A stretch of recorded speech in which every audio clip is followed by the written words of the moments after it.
34% au premier tour selon notre sondage IFOP pour Marion Maréchal-Le Pen qui arriverait en tête dans la région PACA. Mais l'alliance de la gauche entre les deux tours ne suffirait pas à renverser la donne. Dans une triangulaire, Marine Le Pen devance largement ses adversaires avec 39% des intentions de vote. Alors les régionales, c'est peu de le dire, se présentent très très mal pour le Parti socialiste.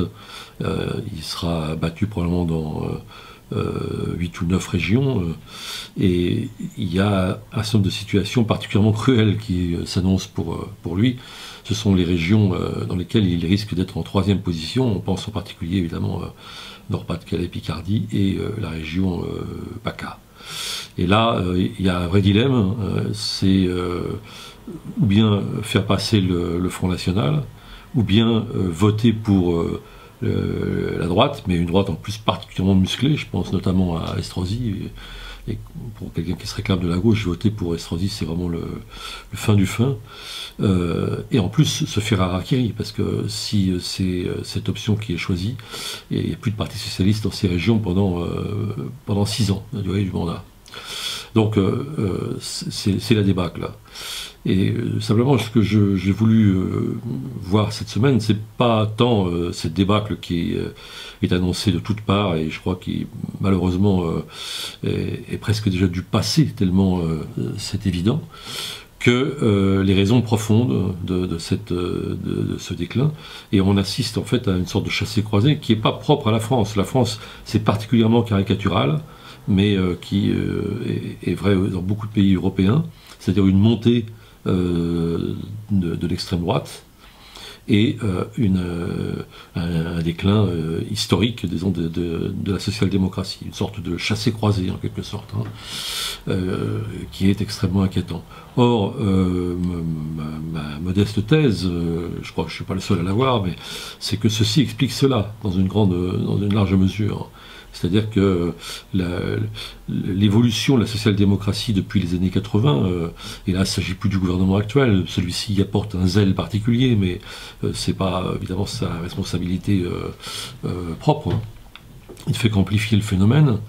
L'évolution des partis socialistes depuis les années 80, c'est une évolution libérale et qui conduit à une sorte d'indifférenciation politique et surtout économique et sociale entre la droite et la gauche. Et or, les gens qui votaient pour le Parti socialiste, et j'en fus, sont évidemment des gens qui votaient surtout pour la question sociale, justement. Même pour un réformisme modéré, mais enfin, qui tout de même faisait des réformes progressistes.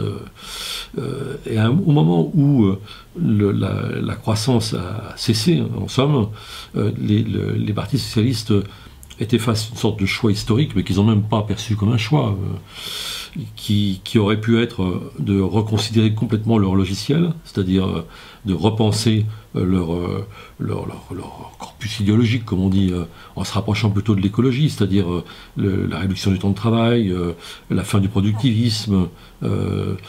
Et l'autre option, c'était s'adapter au libéralisme. C'est évidemment ce choix qui a été fait. Et encore une fois, le mot choix est exagéré, parce que je pense que c'est plutôt du fatalisme et une sorte de laisser-aller idéologique comme ça qui a conduit à cette dérive. Et on est arrivé à cette situation où en effet les gens considérant que voter à droite ou voter pour cette gauche-là, peu ou prou, c'était la même chose, soit ils votent plus, c'est une grande partie de l'explication de la désertion de l'électorat de gauche, soit certains s'égarent à aller vers le Front National en pensant que finalement c'est la solution de rupture. Alors il y a d'autres problèmes, évidemment. Le PS n'est pas seul en cause. Il y a le déclin historique du Parti communiste pendant toute cette phase de ces 30 dernières années. Il y a les grandes difficultés du front de gauche à exister dans ce paysage, mais au total, c'est ça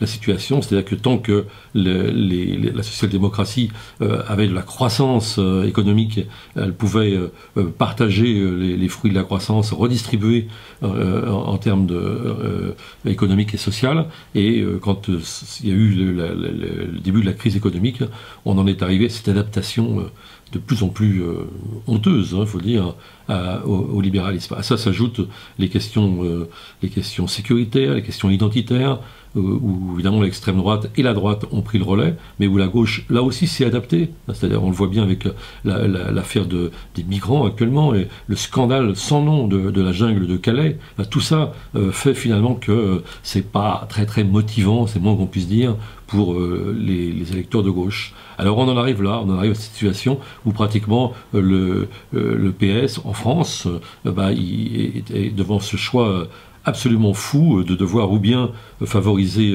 le Front National, donner littéralement des régions au Front National, ou se faire harakiri et voter pour un Estrosi, ce qui est guère mieux. Je ne sais même pas si c'est mieux le moins du monde.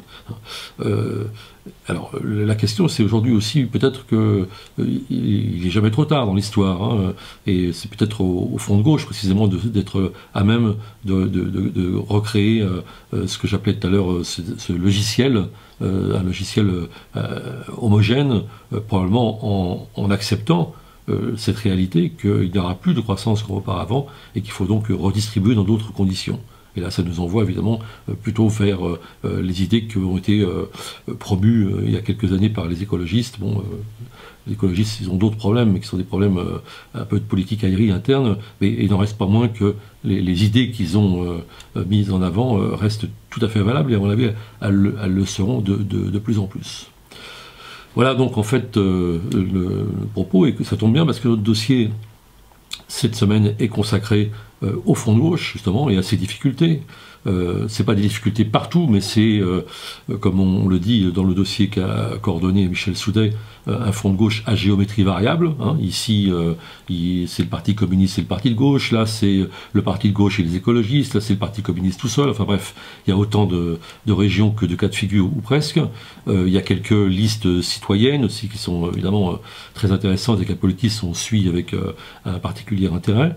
Mais c'est pas ce qu'on espérerait, c'est-à-dire un front de gauche qui serait homogène, qui aurait une vraie pensée, qui pourrait précisément constituer une alternative pour l'avenir et aspirer vraiment, disons, le peuple de gauche, leur donner de l'espoir.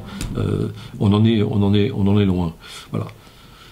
Puis par ailleurs, je vais quand même dire un mot, puisque nous sommes en pleine campagne d'appel à dons, Politis, et j'invite vraiment nos lecteurs à se mobiliser. On en a vraiment besoin, c'est sans attendre, faut très vite réagir. Ça se manifeste déjà, il y a quelques balbutiements, mais on a besoin de plus, et on compte sur nos lecteurs, parce que ce journal ne vit que de ses lecteurs. Il est totalement indépendant. Son actionnaire principal, c'est une association de lecteurs et de salariés. Et cette voie indépendante, je crois qu'elle est vraiment utile et indispensable à un paysage d'une presse pluraliste.